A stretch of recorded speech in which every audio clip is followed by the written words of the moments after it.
ఒకవేళ మీరు అనుకోవచ్చు, నా గతం బాగాలేదంటే, గతం చెడ్డగా ఉన్న వారిని అపోస్తలుని చేశాడు దేవుడు. గతం బాగోలేని అగస్టిన్ గారిని సంఘ చరిత్రలో పితామహుని చేశాడు. ఇలా మార్చింది క్రీస్తు త్యాగం.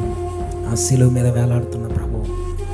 నీ గతాన్ని చూసి భయపడొద్దు, నీకున్న బలహీనతలను చూసి భయపడొద్దు. దేవుడు నన్ను చేర్చుకుంటాడనే ఆలోచన వద్దు. ఒకటి గుర్తుపెట్టుకున్నప్పుడు, నా యేసు క్రీస్తు వారి రక్తంలో కడగబడని పాపం అంటూ ఏది లేదు. ఆయన రక్తంలో కడగబడని పాపం అంటూ ఏది లేదు. ప్రతి పాపాన్ని క్షమించే రక్తము నా ప్రభుదే.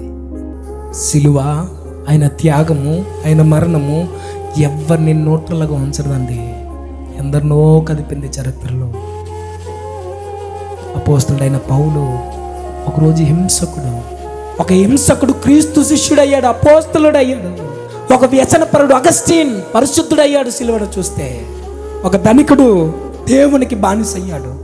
భయపడిపోయిన మార్టిన్ లూథరన్ ధైర్యవంతుడయ్యి ప్రభు కొరకు ఒక రెవల్యూషన్ తీసుకొచ్చాడు, బయట ఒక ఉద్యమాన్ని తీసుకొచ్చాడు.